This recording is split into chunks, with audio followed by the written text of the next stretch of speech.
What's up, YouTube? So, um, I got another reaction for y'all. You feel me? But I came across this video. This sound interesting.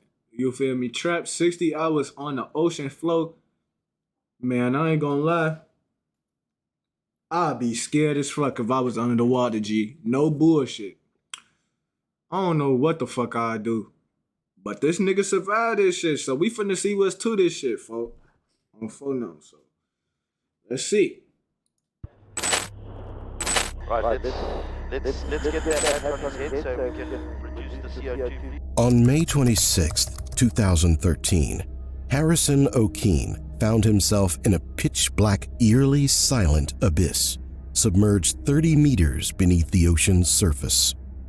This harrowing existence became Harrison O'Keene's reality when the ill-fated Jaskin 4 tugboat capsized off the coast of Nigeria's Escravos region. Harrison O'Keene and his crewmates started their day like any other. For one, I ain't gonna lie. Being on the, cause I ain't gonna lie, I've been on water before. I've been on a cruise ship before. I went on the cruise before. And when I first got on that bitch, I was kind of scared because I ain't gonna lie. When we was on that cruise ship, the boat was shaking and shit, folk. Cause the waves was getting big as fuck pushing the boat, but we was cool though. And then it was like a storm on the ocean and shit, but we got past that. But yeah, folk, the ocean is a scary place, G. Real shit. I think they said they only discovered like 1% of the ocean or some shit, folk. I don't know what the fuck they said. And I ain't no fucking scientist, but I heard some shit about that shit. Shit. But what's wrong with the video, folk? I ain't gonna lie. Harrison was a cook aboard the Jaskin 4, a tugboat chartered by West African Ventures in Nigeria. Tugboats assisted oil tankers as they filled up from one of the offshore oil drilling platforms that dotted the African coast. Although it sounds like harmless work, the crews often dealt with pirates. Because of pirates, tugboats enacted strict security policies to protect the crew. On this particular day, the Jaskin 4 helped 2 tugboats guide a 70,000-ton supertanker filling up to safety.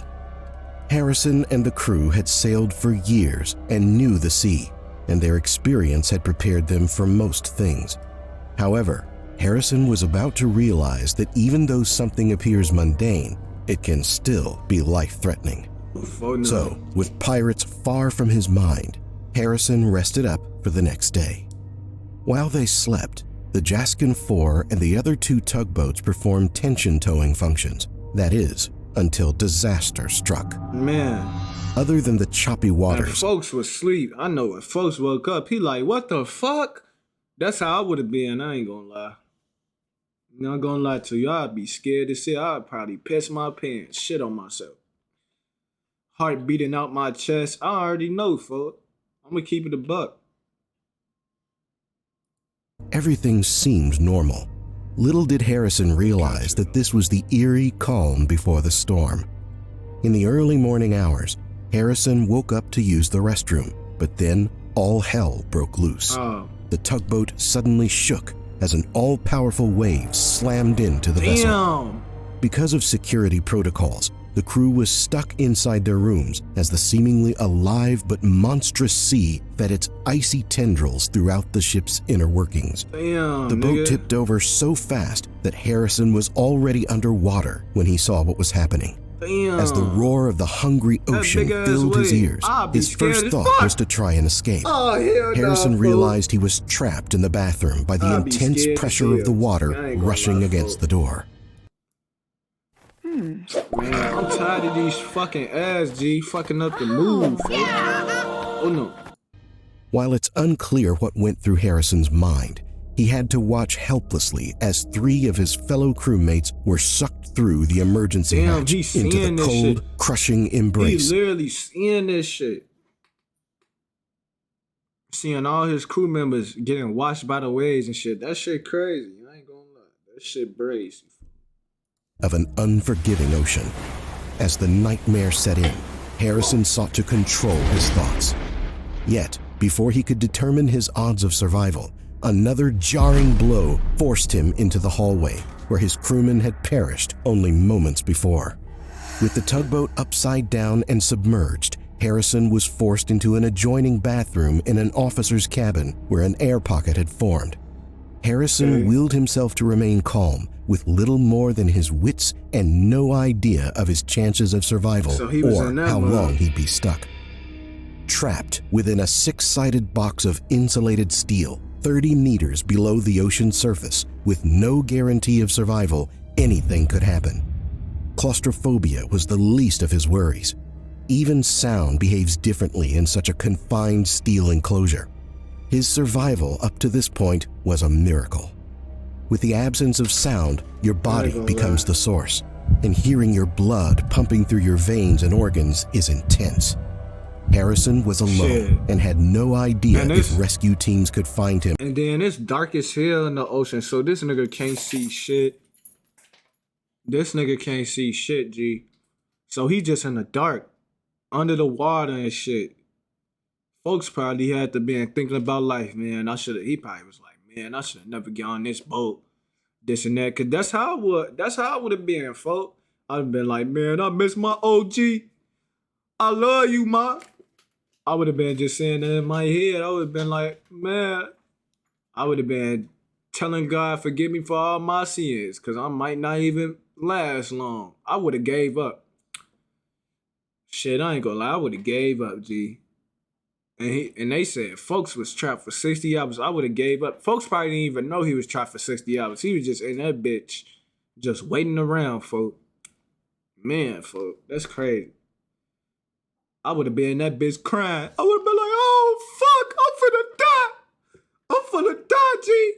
On phone them, I would have been like that. I would have been like, man, I'm sorry, God, for all I did. Please forgive me. For real shit, though. Or would save him in time. Fortunately, many boats were in the area, and they launched a rescue attempt to search for the surviving crew members. Harrison had beaten the odds once, but nothing was guaranteed, even with his good fortune. Only later he understood that the tugboat had sunk to the seabed. Rescue crews knocked on the hull as they searched for survivors. Within his sanctuary, Harrison knocked back. Still, the silent abyss of his prison remained, choking the life out of the sounds he could make. Shortly after, the rescue crews gave up, seeing no signs of life. Harrison's outlook turned grim. Without food, water, or light in his air pocket, he wondered if he would ever be saved. Harrison found himself alone in pitch darkness. With no sign of a rescue team, the 29-year-old cook had to face reality. Eventually, he would succumb to hypothermia, still only wearing the boxers from the morning before. Damn, so with a drive to survive, thinking of his wife and family and what would happen to them, Harrison decided to take a risk. With no lights, diving gear, or even a breathing apparatus, his only way out was to dive deeper into the ship in search of an escape. Man, he knew it could kill him, but it was his only chance. Fuck that. Fuck that. I'm staying in that air pocket. I'm just gonna die there. Shit. I'm not finna go within the boat. And plus if he do escape the boat, the nigga ain't gonna survive because he's down all the way to the motherfucking ocean. Scuba diving is an exhilarating experience, but diving too deep can cause oxygen toxicity, leading to erratic behavior and death. And if you ascend too quickly, nitrogen bubbles form in your body, causing decompression sickness, also known as the bends. Regardless, Harrison was determined to escape. He reasoned that someone would rescue him if he could keep surviving. He lowered himself into the murky abyss and felt his way through the tugboat, using only his memory of the ship to guide him. Harrison found another air pocket in the engineer's office, as if by divine providence. Still, it wasn't the time to celebrate. He was running out of options. Harrison created a floating platform from a mattress and wall panel. The platform allowed him to combat the effects of heat loss and stay above the water without expending energy. Fearing the worst, West African Ventures hired DCN Global to retrieve What's going on, man? Boy, you scared the shit out of me. Yeah, I'm doing this video, man. Nah, I'm doing a reaction. I'm bored as hell. Alright, we back the to the bodies video, of the man. lost crew members. From their ship, the Luik Toucan, they launched another expedition to search for the crew. When you realize that all hope is lost, it's hard not to give in to despair. Harrison could only listen in horror as the steel prison magnified the sound of every drop and splash of water. In these moments, Harrison leaned on his faith in God and determination to give him strength. How do you take Another fucking 20,000 ad, children G. in the middle of New York City without anybody seeing? The dive crew had their work cut out for them. Not only was the tugboat 100 feet down, but a silk curtain from the seabed would make visibility impossible. The dive crew slaved for an hour to get into a locked ship. Finally, three divers, Nico Van Heerden, Buddy ass, I ain't gonna lie. Buddy ass gotta thank they ass for his life forever. Real shit. That's what I would have been doing. I would have been saying, thank y'all, folks. Every time I get some bread, I'm gonna get them some money. No, I ain't gonna do all that, but I'm gonna just thank them for my life. Real shit. Andre Erasmus, and Daryl Oosthuizen breached the ship, preparing for the worst. Guided by their supervisor above, who could view the camera footage from Heerden's gear, the divers moved carefully through the vessel. They recovered 4 bodies, unaware of the previous horrors that Harrison had heard. By now, Harrison had spent 60 hours underwater and would be dealing with carbon dioxide toxicity. So when light passed through the hallway just outside the engineering room, Harrison couldn't believe what he saw. Desperate for a rescue, the exhausted cook dove into the Man, water. I know his ass was happy as hell. I would have been happy as hell for real shit.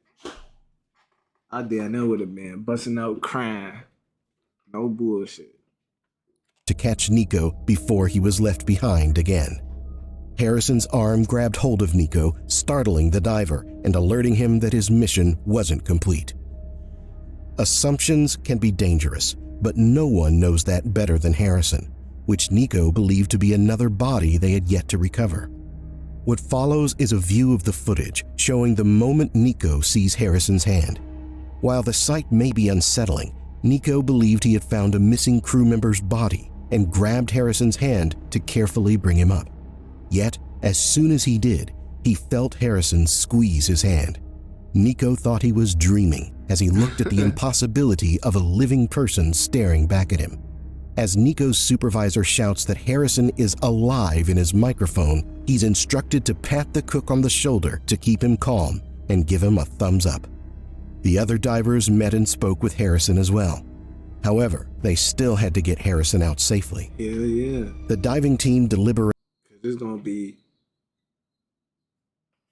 Cause then they gotta swim all the way back up, so he's still not low key in the club. I ain't gonna lie, but I would have been happy as hell though. Man, God was on his side that day. On how best to save him. They decided treating him as a normal deep saturation diver was the best way to bring him back to the surface. When humans dive to those depths, they can only stay there for approximately 20 minutes, so the team decided to bring Harrison up in stages. The divers then prepared him for his ascent, giving him an oxygen mask and warming his body with hot water. Keeping him calm and collected, they moved him to a diving bell where the crew would stay with him as they safely ascended. At 7 p.m. on May 28th, Harrison arrived at the surface, thinking it had been only 12 hours. He was shocked that nearly 3 days had passed. Harrison wasn't out of the woods yet. The dive team had to move him to a special decompression chamber to help his body depressurize. The process took 2.5 more days, but was successful. After 60-plus hours underwater, Harrison O'Keene was alive to tell gotta his get them story, niggas your a life, tale bro. of survival against all Gotta thank odds. them every time. His you resourcefulness see them. and calm demeanor allowed him to survive in the dark abyss, even when he shouldn't have. His voice is one of faith and resilience, reminding us that when all hope is lost, an air bubble filled with hope is enough to get us through. Yeah, he right, but shit, I would have gave up. Fuck that. But shit, if y'all like that video, like my video. Shit. If you want to subscribe, I'm out this bitch though.